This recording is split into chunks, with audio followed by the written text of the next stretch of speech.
What's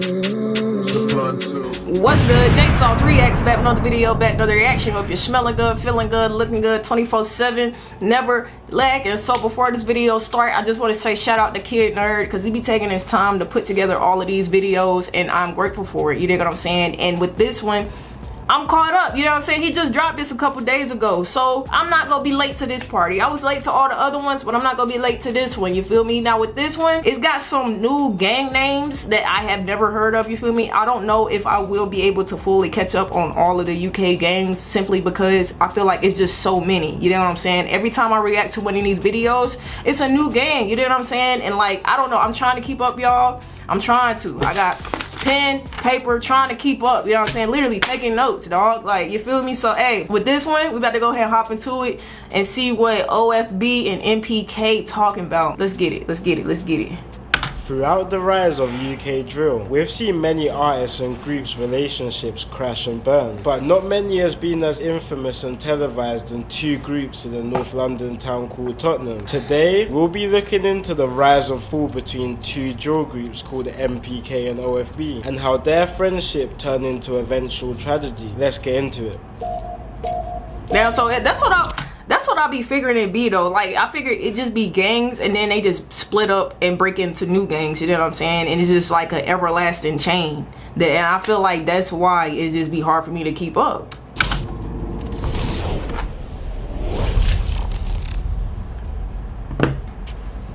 Shout out Kid Nerd, man. Guys, before I get into this video, I just want to say a quick message to a lot of the young youth who live inside and outside of London who... I'm not gonna skip this. I'm gonna let it play because I feel like this message, I don't know.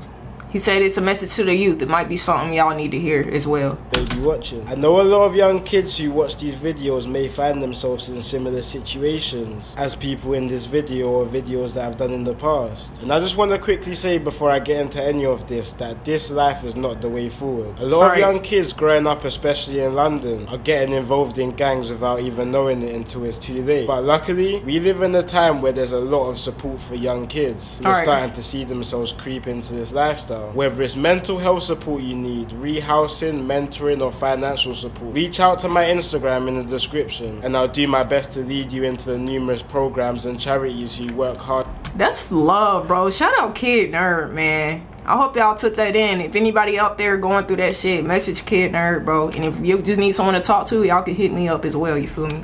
To help people make a new life for themselves. Because at the end of the day, there's not much possibilities out of this life except death or jail. Now let's get into the video. So like I said before, we're taking this story to the North London town of Tottenham. Now Tottenham is infamous for many reasons. It's bred some of the biggest artists in the UK, stemming from global pop stars like Adele and major grime artists such as Skepta and Chip, and now big drill artists like Heady One and Abracadabra. In the last few decades, Tottenham has also been notable for a lot of violence and crime. Infamously, the area of Tottenham has been known for igniting big uprisings. Bro, why is they looting? What is going on? Why are they doing that shit?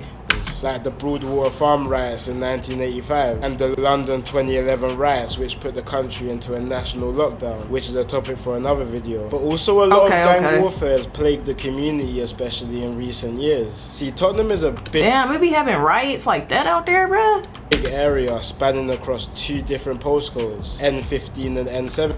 See, what the fuck? And y'all want me to keep up with all of this shit? That's fucking crazy.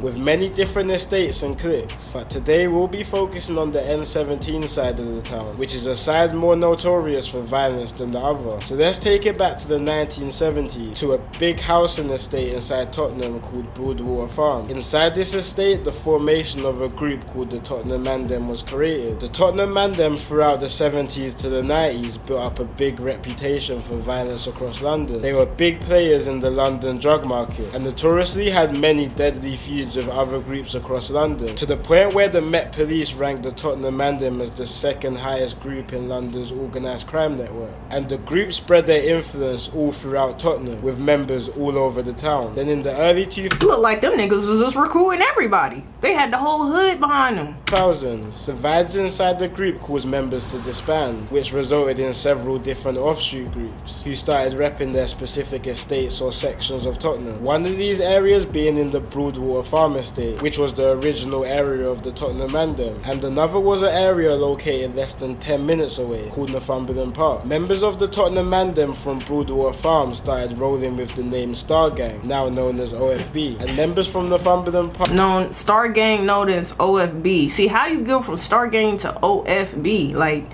what does OFB stand for?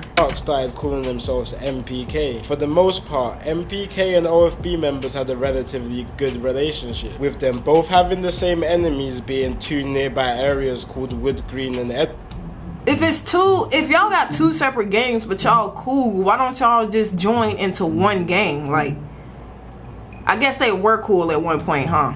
Who Tottenham have been feuding with for a while now. The feud between Tottenham and the two local areas started to be more known when UK rap music started getting platformed on several YouTube channels like Limitless Vids and Pac-Man TV. A few NPK members like Stretch and Starts, and OFB members like Heady One and RV started hopping on tracks together, cementing their relationship in the public eye. OFB members dropped tracks like Youngers from Farm, which was making noise all over North London. But summertime 2010, an OFB member called Young RV dropped a big tune called Cruddy on the Streets, which really put a spotlight on OFB as a whole. An NPK rapper called Stretch was also putting on for Tottenham musically, dropping tracks like Sky Style and Thanks Mummy. Stretch and RV were actually quite close friends, but in a situation in 2011, Stretch was stabbed by members from the nearby area Wood Green. Allegedly, RV was with him when it happened, but ended up running away, leaving Stretch to have a deep hatred for RV and other OFB members. Okay, what would y'all do in that predicament? You feel me? Y'all out with y'all friends, out just strolling and shit, and then one of they ops end up catching them lacking. You feel me? Y'all go stay there and fight back, or y'all go run so y'all can get away? What would y'all do? But if that's me personally, if that's my close homie, you know what I'm saying, I'm gonna just have to go down with him. You feel me? Like, I ain't about to leave you out here like that. So I could understand why he built that hatred for bro. But running away, leaving Stretch to have a deep hatred for RV and other OFB members. Stretch addressed the situation on a track called You're Not Cruddy on the Streets, which was a direct diss record to RV, which left both sides to have a bit of a shaky relationship. For the next few years, both sides weren't generally the closest, until the late 2010s when the new generation of Tottenham were coming up. Kids from both Northumberland Park and Broadwater Farm grew up together through school and playing out, and a lot of families crossed between both areas. And despite the past issues between the two parts of Tottenham, the next generation of kids managed to maintain their tight relationships even after they started claiming their area's gang. In 2017 to 18, a lot of the spotlight from the UK drill scene was on Tottenham. A few NPK members called GP, Unks and KK started going up in music, calling themselves Sin Squad, hitting millions of views on some of their tracks. RV from OFB had not long come out of jail for a 2012 stabbing case, and him and another OFB rapper called Heady One started hopping on tracks together, creating one of the most legendary duos to come from UK drill. But was that LeBron? Hold on, let me wait till this ad go. Hold on. In early 2018, what LeBron doing? What the fuck? the younger members from OFB started trying their luck on drill beats. A few of the younger members jumped on a track with an older OFB member called Cash, and the song done decent numbers, considering it was a first track for many of the rappers on the tune. But throughout the year of 2018, the younger members started jumping in the booth more and more, especially three OFB members who went by the name Double L's, SJ and Bando K. They started dropping music consistently, creating a big buzz in the UK. On the back of their success, younger members from NPK also started hopping in the booth, but weren't taking it as serious as OFB, so they weren't releasing much. A lot of their tunes started getting leaked online and posted on YouTube, creating a big underground fandom for the group. These times a lot was going on in North London, and 2018 proved to be a deadly year for Tottenham and surrounding areas, with back-to-back shootings, stabbings and murders occurring throughout the year.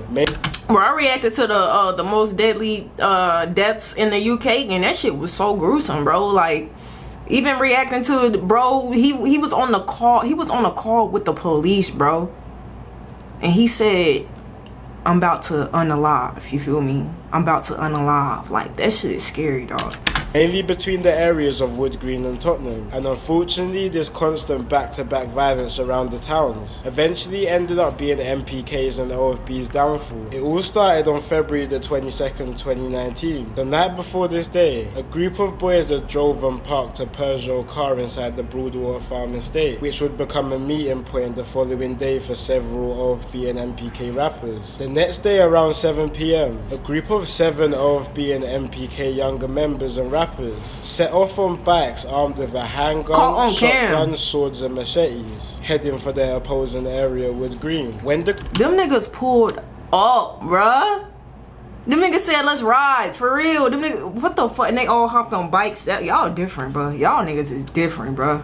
Shotguns, swords and machetes, heading for their opposing area, Wood Green. When the group reached a street called Lordship Lane in Wood Green, they spotted 4 guys who they believed to be part of the Wood Green gang. Once the group locked onto them, they dropped their bicycles and brought out their weapons and started to pursue the 4 members, with one of the shots narrowly missing a woman who was in a nearby store. The Wood Green members started running into different directions to try. Bro, these niggas is running around the city with machetes, bro.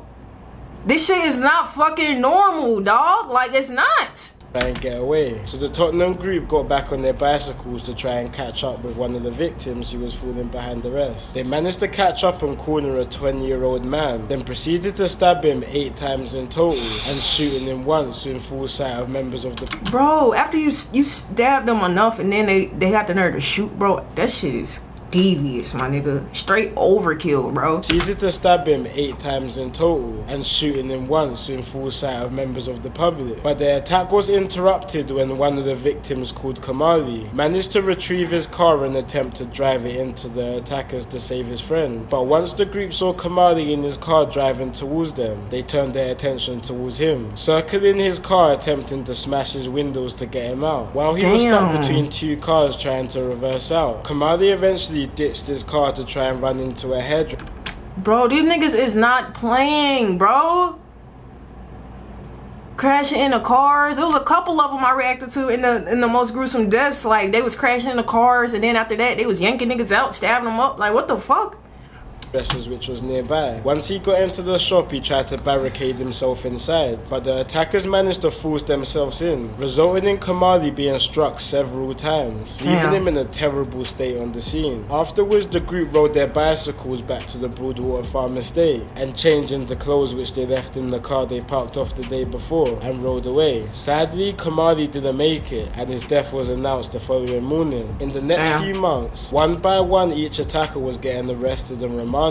At a time when the OFB were reaching the highest numbers in the UK drill scene. 2 days before this attack on Kamali, SJ from OFB alongside 2 other OFB members released their biggest tune yet, called Next Up. And now stuff was looking real for SJ after he was getting investigated for allegedly being on the scene on the day. During this time, SJ started hitting the booth heavily, dropping some big tracks, building his name to be probably one of the biggest drill artists out at the time. But a couple months later, the tragedy of K1 caught up to SJ in the worst type of way. SJ alongside other OFB members were invited to a freestyle session hosted by the well-established DJ called Tim Westwood on a series called Crib Sessions, which in 2019 was one of the biggest platforms for UK drill art. That shit crazy how dirty a motherfucker could be, but seeing how high they could elevate, like seeing them still continue to be successful and shit like that. That's fucking...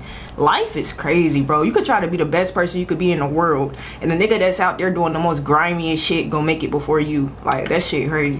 To go on. So it was a big statement that OFB was invited to go. But in one of the most unfortunate turn of events, halfway through the crib session, SJ got a call from the police to inform him that he was wanted for the murder of Kamali, and that he was to hand himself over to police immediately. You can even see halfway through the freestyle, SJ's mood starts to change, realizing that this may be his last day of freedom for a very long time. Not long after Damn. Most people have no clue that After the crib session, SJ hands himself in, and now with 5 out of the 7 suspected attackers locked up, awaiting trial for the murder of Kamali. It wasn't long before there started being issues between both OFB and MPK members in jail regarding the case. Y'all think niggas was snitching? Cause how they know, like, how they just grab everybody without missing something, like one person, you know what I'm saying? Y'all think motherfuckers be in there snitching like that?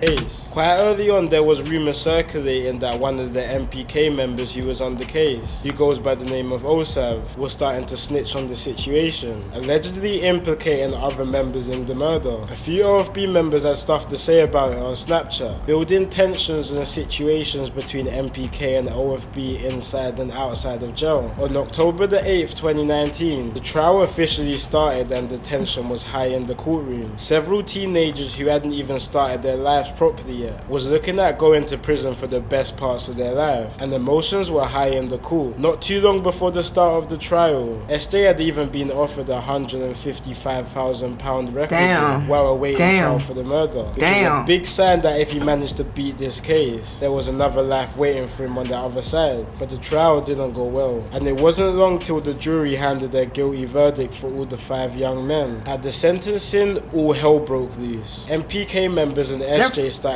They started fighting in the contempt of court? Are you serious? To fight and yell abuse to each other in the courtroom in front of the judge. And when they were all sentenced to between 21 to 28 years each, the room turned into chaos. Chairs and other bits of furniture started to get thrown into the docks, and all the defendants started to get separated after repeated violence between each other. One of the defendants' stepdads even leaped from the stands and started to threaten the judge, screaming that he will murder him after the sentence was announced. The tension... Is that not a threat? Why would you say that to the judge? And bro didn't get arrested? What? Started to threaten the judge, screaming that he will murder him after the sentence was announced. The tension continued outside the courtroom when families and friends of the 5 defendants started to argue outside. Not long after, SJ and other OFB members took to Snapchat to say their side of the story. I'm at the... Bro, do you know what's funny? All the what the hell?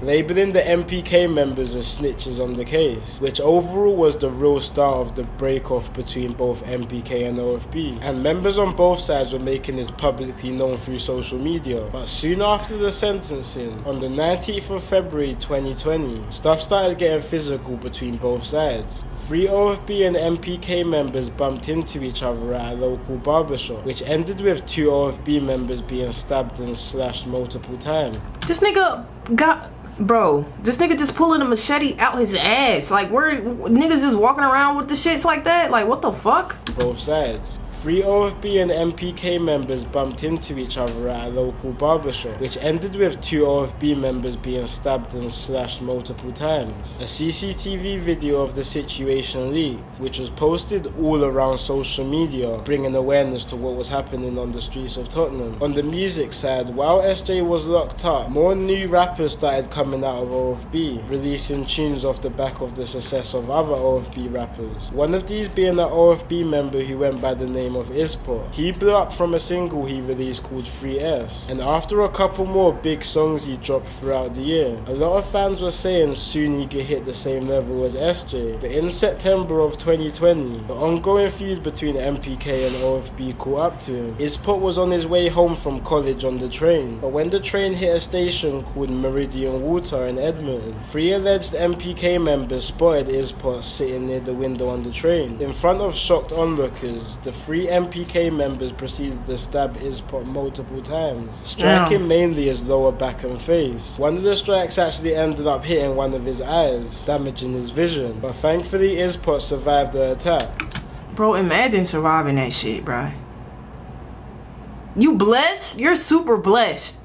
But the fact that you had to feel every stab and poke, bro, is crazy. 3 NPK members were actually jailed after CCTV footage caught them in the act. During these times, OFB and NPK were taking shots at each other on drill songs. OFB rapper Bando K dropped a song called Patient, which had several disses aimed at NPK. A couple NPK rappers also dropped a song in early 2021 called Exposing Ops 2.0. They actually filmed part of this track on the OFB's block, the Broadwater Farm Estate, which caused a lot of attention in the UK drill scene. Another drill group around 10 minutes away from OFB's block was also starting to get some attention in the drill scene called TPL. They dropped a track called Philly Don't Dance, which had multiple disses towards the OFB. TPL and NPK actually started linking up and eventually filmed a music video together for a track which featured both groups called Hit Cop 45. They filmed this video outside Turnpike Lane train station in the M15 postcode, and many members from each side started posting the location of the music video on Snapchat and other social media. After the shoot was done, a few members were still posted outside the train station, and unfortunately a few shots were fired into the crowd of boys around 1 AM, with shots hitting a 20-year-old TPL member who went by the name of Showerman, sadly killing him in the scene. The same day, MPK's area in Northumberland Park, Tottenham, was also shot up with a young man being shot multiple times, but thankfully survived, causing a lot of friction in Tottenham. A few months afterwards, an MPK member who went by the name of KY and his friend took a trip near the Broadwater Farm Estate. When they reached, they spotted an OFB member called Sitz and his friend sitting down on a bench. KY approached Sitz while we were sitting down and the two started to argue. KY grabbed Sitz's phone from him, which resulted in Sitz slapping KY. So how do they know who,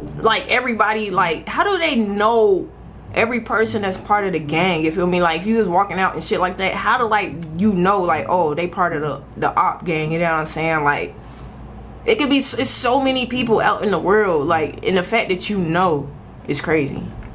In his face. Afterwards, KY brought out a large knife from his trousers, stabbing Sitz 3 times and then he made his escape. Sadly, Sitz didn't survive the attack, and mobile tracking caught KY in the act, resulting in him getting caught and sentenced to 19 years. Throughout the last few years, there's been numerous back and forth situations between the two groups, and with both areas being so close together, causing paths to cross all too often. Unfortunately, more situations more than likely will carry on happening. It's been your boy Kid Nerd, and peace out. Damn, bro. It's a lot going on, bro. I ain't gonna lie to you. And like I said, I'm trying to keep up. But y'all let me know how y'all felt about that one right there. If there's more, I will react to it. But for now, we are done. I appreciate y'all. I love y'all. J Sauce. I'm out this hoe.